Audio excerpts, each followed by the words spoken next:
My name is Austin, 35 years old, and I once thought I had the whole world in my hands. A stable job at a financial company in Chicago, a salary sufficient to buy a house, take summer vacations in Florida, and save a little for the future. Sarah, my wife, always beamed with pride when telling her friends about her husband who knows how to provide. Emma, our 8-year-old daughter, was the light of my life, with a smile that melted away all my fatigue. But deep inside me there was a smoldering fire, a question that kept echoing, is this all I want? I grew up in a family that viewed stability as the ultimate truth. My parents, Mr. and Mrs. Carter, always took pride in never taking risks. Work hard, hold on to your job, and don't chase pipe dreams, my father would say every time I mentioned the idea of starting my own business. My mother was gentler, but her eyes always betrayed a sense of worry, as if dreams were something dangerous, capable of dragging me into an abyss. Derek, my younger brother, was their ideal model, an honors graduate, a stable job at a law firm, and now the fiancé of Natalie, a talented lawyer. I loved Derek, but sometimes his perfection made me feel like a faint shadow in comparison. 4 years ago, I decided to listen to the fire within me. I quit my job, poured all my savings, and even took out a bank loan to start a small tech company.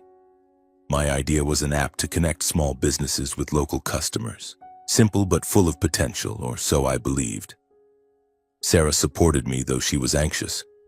"Are you sure, Austin?" she asked, her eyes reflecting both faith and fear. I nodded, squeezing her hand. "This is our chance." But that chance never came. The company failed. The market was too harsh, the competitors were stronger, and I lacked experience. I tried my hardest, working 18 hours a day, making desperate calls to investors, but every door slammed shut. Our savings dried up, and the loan became a crushing burden. Sarah began to grow distant. Arguments erupted, small at first, then increasingly heated. "You promised to take care of this family," she shouted one night as bills piled up on the table. I didn't respond because she was right. I had failed. In the end, Sarah separated from me, taking Emma to her mother's house. "I need time, Austin," she said, her voice weary. Emma hugged me before leaving, whispering, "I love you, Dad." I smiled, but my heart shattered. I moved into a small apartment with stained walls and a musty smell. Every night I sat on an old chair staring at my laptop screen, trying to find a way to revive the company, but all I met was disappointment. I didn't just lose money, I lost my family, and my parents didn't miss the chance to remind me of my failure. "You should have listened to me," my father said over the phone, his voice ice cold. "Now look at you. Nothing left." My mother sighed, as if I were a stain on the family legacy. They compared me to Derek, who always did everything right. "Why can't you be like your brother?" my mother asked, and I stayed silent because I didn't know how to answer. I started avoiding my family. For gatherings, I made excuses about being busy. For phone calls, I let the ringer go unanswered, but I couldn't avoid them forever. One day, Derek called, his voice brimming with excitement. "Bro, I'm getting married. Natalie said yes, I want you at the wedding. You have to come, okay?" I forced a smile, though my heart ached. Derek was always like that, pulling me into his dazzling world as if I belonged there. "Congrats, man," I said, trying to keep my voice steady. "I'll be there, Derek. Wouldn't miss your big day." He laughed heartily, talking about Natalie and their wedding plans, and I listened, nodding along, though my mind was drifting elsewhere. After the call, I sat in my dimly lit apartment, the streetlight filtering through the window, casting shadows on the stained walls. A wedding. A simple word, but to me it felt like a doorway to an arena. My family would be there with their judgmental stares and whispers behind my back. "Austin, the failure," they'd say, as they had so many times before. I pictured myself standing in the reception hall wearing an old, worn-out suit, forcing a smile to mask my shame. But then I thought of Derek, my little brother, the only one in the family who never looked at me with pity. I owed him. The next morning, the phone rang again. This time it was my father. His voice was cold, like he was reading a verdict. "Austin, you don't need to come to the wedding." I froze, my hand tightening around the phone. The bride's family is full of respectable people, he continued. If you show up, you'll only embarrass us. My mother chimed in, her voice softer but sharp as a blade. You understand what we mean, don't you? Don't put Derek in an awkward position. I wanted to scream, to ask why they always saw me as a burden, but all I said was, yes. Their words, brief as they were, cut deep into my self-respect. I sank into the chair, my hands trembling, staring out the window. Suddenly, a memory pulled me back to 4 years ago, the day I stood in my parents' living room, facing the entire family in a meeting as tense as a taut wire. I had just announced that I was quitting my job at the financial firm to start a tech company. The room fell silent for a moment, then erupted. You've lost your mind, Austin, my father roared, his face flushed with anger. A stable job, good pay, and you're throwing it away for some pipe dream? My mother sat nearby, gripping her chair tightly, her eyes brimming with tears. Think about Sarah, about Emma, she said, her voice trembling. Do you want them to suffer because of you? Derek, who had just started at the law firm, stood with his arms crossed, shaking his head. Bro, I know you want to do something big, but this is too risky. Listen to Mom and Dad.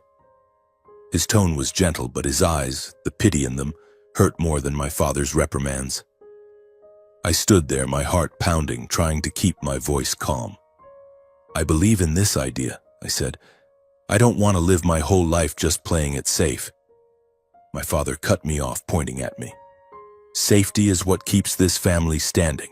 If you want to ruin everything, don't drag us down with you, my mother cried. Derek stayed silent, and I felt like a traitor. Sarah held my hand, whispering, I believe in you. But even in her eyes, I saw fear.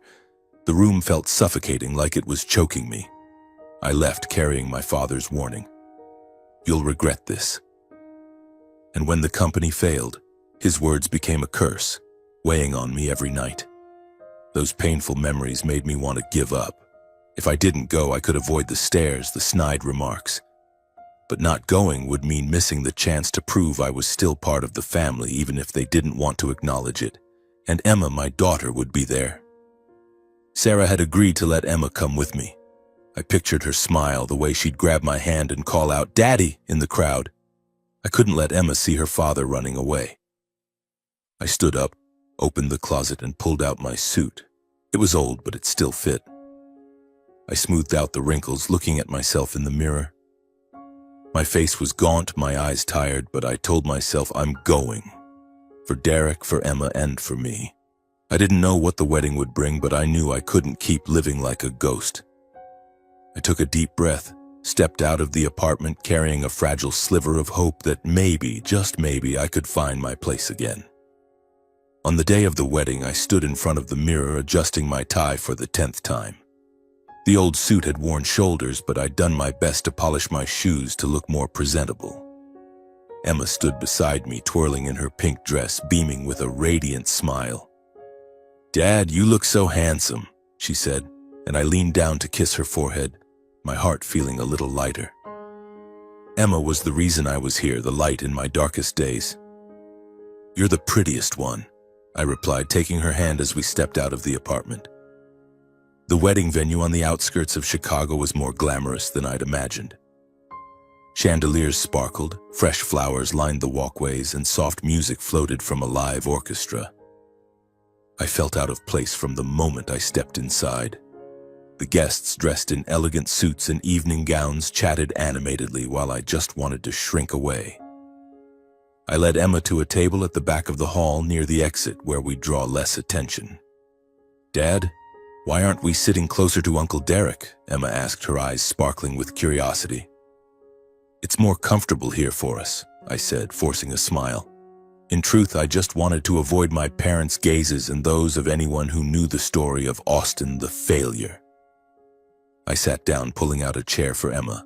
She was thrilled, looking around excitedly, pointing at the clusters of balloons and the towering wedding cake. Dad, will Uncle Derek have another party after the wedding? She asked, and I chuckled, momentarily forgetting my anxiety. Probably not, but I'll get you some ice cream after the reception, deal? Emma nodded, grabbing my hand, and I felt a touch of warmth in the unfamiliar atmosphere. From a distance, I watched Derek. My little brother stood in the middle of the crowd, grinning brightly next to Natalie, who looked like she'd stepped out of a magazine. My parents were nearby, proudly boasting about their golden child. I caught my mother glancing my way, her eyes flickering with a hint of displeasure before she turned away as if I didn't exist. I lowered my head, pretending to adjust the napkin, trying to suppress the wave of alienation washing over me. I'm only here for Derek, I told myself. Stay, don't cause a scene, and leave. Emma started talking about school, the neighbor's cat, and I listened, nodding along as if the world beyond our table didn't exist.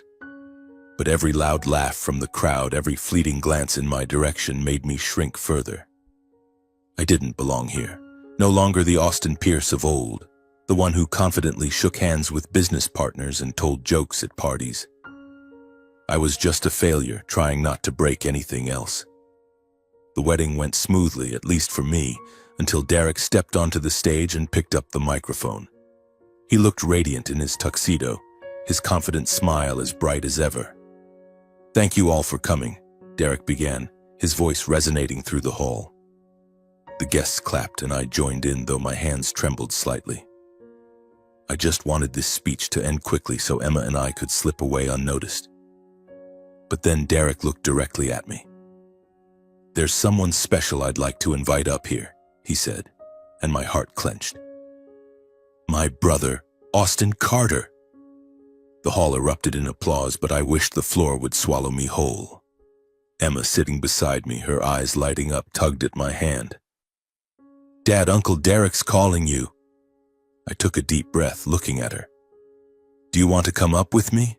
I asked, my voice shaky. Emma nodded immediately, her smile radiant. "Yes." She gripped my hand tightly and I felt a flicker of courage stir within me. With Emma by my side, I walked to the stage, each step heavy but steadier thanks to her small hand in mine. There we stood, I in my worn-out suit, Emma in her pink dress, still holding my hand tightly. The guests clapped, some smiling at Emma, and for a fleeting moment I thought everything might be okay. Derek clapped me on the shoulder, but his smile no longer felt warm. "Everyone, this is my brother, the great entrepreneur." He emphasized the word, and the first ripple of laughter spread through the crowd. I tightened my grip on Emma's hand, feeling the ground shift beneath me. "Austin quit a stable job to chase a pipe dream," Derek continued, his tone dripping with sarcasm. "And the result? Bankruptcy, lost money, lost his family, right, bro?" The hall laughed louder. I glanced at my parents, hoping for a supportive look, but my mother only smirked, and my father nodded, saying loud enough for those nearby to hear, "Serves him right for not listening." The laughter swelled again, each chuckle like a knife slicing into my heart. I looked down at Emma. She stood close to me, her eyes wide and confused. "Dad, why are they laughing?" she whispered, her voice trembling. The greatest pain wasn't Derek's mockery or my parents' smug satisfaction. It was seeing my daughter hurt. Emma gripped my hand tighter as if trying to protect me, but it was I who needed to protect her. I wanted to scoop her up, to run from this place, but I stood still, clinging to what little dignity I had left. I didn't want her to think her father was weak. Derek went on, turning my mistakes into a punchline. "Look at him, dragging Emma up here, probably hoping for some pity." He laughed, and the crowd laughed with him. Emma lowered her head, her hair hiding her face, and I felt my heart shatter. I placed a hand on her shoulder, whispering, "I'm okay. Don't be scared." But I wasn't okay. I was powerless, standing under the spotlight amidst the laughter, with my little girl beside me, both of us exposed to the world's judgment. Then suddenly the sound of a chair scraping against the floor cut through the laughter. I looked up and saw Natalie standing. The bride, resplendent in her white gown, strode quickly toward the stage, her eyes blazing. The hall fell silent. Derek stopped speaking, his smile freezing on his face. Natalie snatched the microphone from his hand with a decisive motion that startled a few guests. She looked straight at me, then at Emma, and in her eyes I saw not pity but a fierce fire. "Austin," Natalie said, her voice ringing out clear and resolute, I've never told you this, but your courage has inspired me." The hall was so quiet you could hear someone's sharp intake of breath. I stood frozen, unable to believe my ears. Emma looked up, her eyes wide, gazing at Natalie as if she were a superhero. "He dared to give up safety to chase his dream," Natalie continued, her voice trembling slightly with emotion. "He failed, yes, but he didn't give up. That's something not everyone can do." She turned to Derek, her gaze sharp as a blade. "And you, Derek, you turned our wedding into a stage to mock your own brother. Do you think that makes you stronger?" Derek opened his mouth, but no words came out. Natalie didn't stop. She looked toward my parents, who sat rigid at the front table. "And Mr. and Mrs. Carter, I once respected you, but today I see clearly that you value appearances over family. Laughing at your own son's pain, does that make you proud?" My mother lowered her head. My father's face flushed, but neither dared to respond.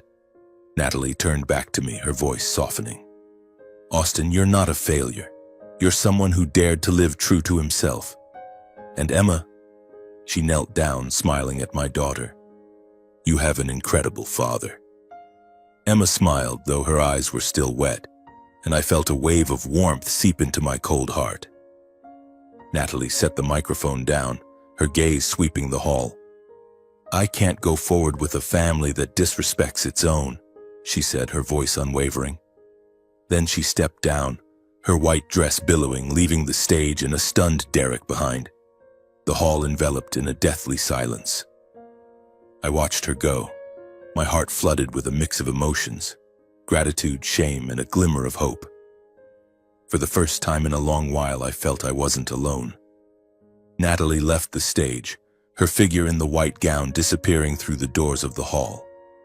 Her footsteps echoed decisively like an irrevocable declaration. I stood there, clutching Emma's hand, feeling as though I'd been pulled back from the edge of an abyss.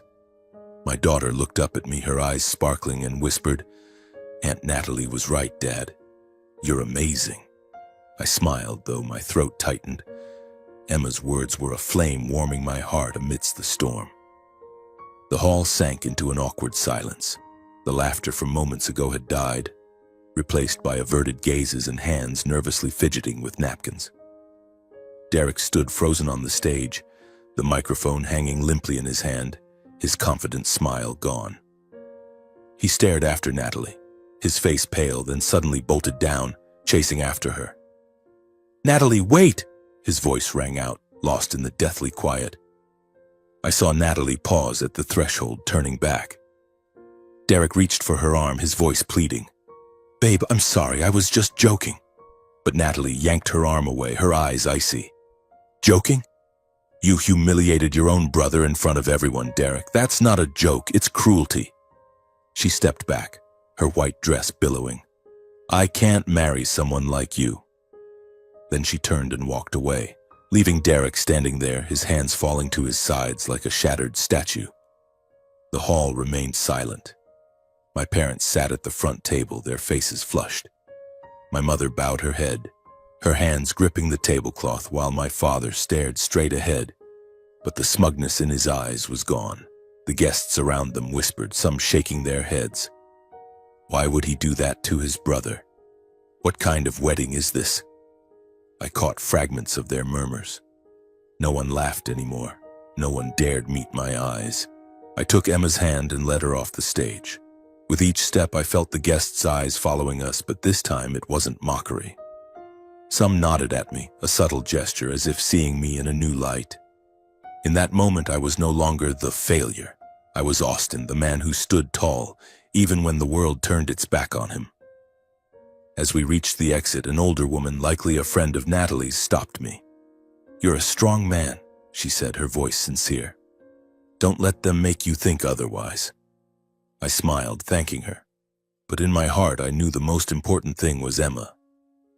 She held my hand, no longer trembling, and I realized I didn't need the approval of the room. I just needed my daughter to see that her father didn't crumble.